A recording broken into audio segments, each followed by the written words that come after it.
mga nasa bagata. Ang dami na pakamatay!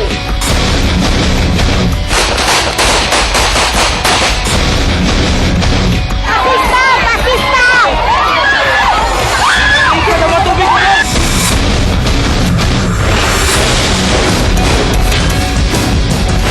Maimutag Mindanao ng Miyerkules, Agosto 28. Yan ang headline sa News Patrol.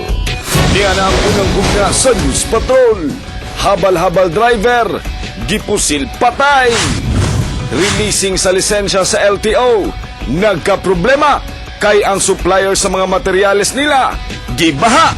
Mga proyekto sa Davao City nga gipondohan sa PDAF sa mga kongresista, imbestigahan sa konseho.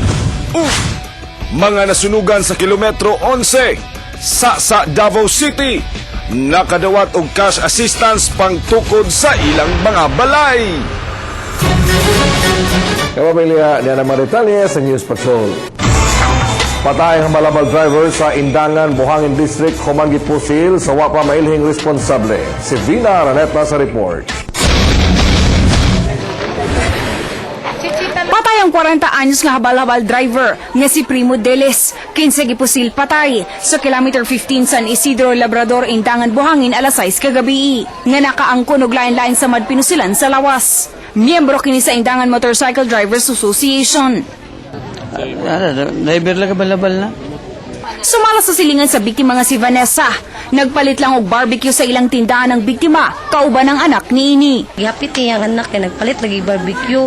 Yung gitagaan lang niya kwarta, pagkuman, uli na siya.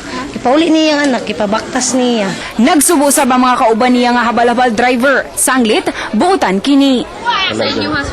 Wala po. Maayo magkain na siya sa mga. Sa investigasyon sa Soko, 5 kabasyo sa bala ang nakuha sa crime scene. Nakuha na ito na hindi shell is 1. Bali 5. Then isa ka part bullet ng caliber 45. Padayon pang ginaimbestigahan sa kapulisan kung kinsa ang responsable o kung unsay motibo sa pagpatay. Vina Aranata, ABS-CBN News. Problemado karon ang LTO-11 kay apektado ang supply sa ilang lisensya sa pagbaha sa Manila. Hinungdan nga nalangan sam ang releasing sa ID license. Niyan ang report ni Hernel Tokmo. Alas 9 pa sa buntag naglinya sa Land Transportation Office 11 si Rowan Gimal aron mag-renew og lisensya. Apan naabtan paghapon, wala paghihapon ni nakuha ang lisensya. Parang masasabi talaga naming delayed siya kasi morning pa kami dito. Tapos anong oras na ngayon? Ang ubang milinya sa LTO nga mukuha og lisensya nakatulog na lang sa paghulat. Ang uban, gilingaw na lang ang kaugalingon sa pagdula sa tab. Ang new applicant para sa professional license nga si JP, wala na lang naniod to aron makakuha lang og priority number. Entay, kanina pa akong umaga dito. Nakakain po ba kayo? Wala, hindi ako kumakain. Baka ano yan eh. Nangayo og dispensa ang LTO-11 sa mga nagakuha og lisensya kay mas langan karon ang pagkuha niini. Naapektuhan ang supply sa LTO sa mga materyales paghimo sa ID kay gibaha ang ilang supplier sa pag-igo sa habagat sa Luzon. Ang shipment sa materials and supplies medyo na-delay because flights were canceled, tapos ang mobility na sa Manila na restricted because of the floods. Nag-extend na og oras sa trabaho ang mga empleyado sa LTO aron mahatag dayon ng lisensya sa mga nag-apply. Gibana-bana ang kapin 800 ka mga application ang na-delay tungod sa problema sa supply. Hernel Tokmo, ABS-CBN News. Ikumpirma ng retired Colonel Yusuf Jimlani nga naagihapo ang mga gahig ulo ng mga sidewalk vendors sa Davao City. Nga nagmagay gyapon sa pagtuman sa 1/3, 2/3 policy, pwede sa kipagayang demolition sa mga sidewalk vendors nga malapason sa palisian netong Biyernes. Busa nagbahat si Jimlani nga maglusad og mas lapad pang operasyon kontra sa malapasong vendors aron hingpit malawagan ang mga sidewalk sa Davao City. Wala may warn. We do not use the word warning. Ang among ginagamit permi sa ila is muhangyo may mga igsuon nga tumana ninyo ang balaod para simba ko way masakitan, way masakit sa inyo, walay mawala og mga goods, tumano lang nato ang isulti sa mayor para wala na tay pangabuhaton nga demolition. So disiplina lang muna. Sutaon sa konseho kung pila gayon ang gigahin sa mga kongresista sa ilang Priority Development Assistance Fund o PDAF para sa Davao City. Balikan ta si Hernel Tokmo sa report. Nagmarcha ang mga Pilipino. Lakip na ang mga Dabawenyos sa panawagan nga wagtango na ang pork barrel nga mo'y sagad hinungdan sa korupsyon. Daghang kongresista og senador ang nalambigit sa pork barrel scam. Doon na say report nga nalambigit sa bang usa ka kongresista sa Davao City. Funds or PDAF that were to our city. Ato sa privilege speech ni Councilor Diosdado Mahipos, gibutyag niini nga kinahanglang mapahibalo ang katawhan nga taxpayer sub ang pamaagi sa paggasto sa gobyerno kung nagasto ba sa og sakto ang PIDA fund. Busa, giduso niya nga sa Department of Budget and Management nga maghatag og listahan kung giun sa paggasto ang PIDA funds sa tulo ka kongresista sa Davao City. Yun lang naman ang aking hinihiling na it's the DBM who should submit the official report to the City Council. Until now, we are facing a blank wall. Hindi natin alam kung magkano, kung meron ba, at kung sino ang nagbigay sa Davao City. Matod ni Councilor Bonnie Militar, dili sila kampante kung nagasto ba og sakto ang PIDA fund. It is important to mention the names of the congressmen in the 3 districts of Davao to find out really how they use their PDAF in its respective congressional district.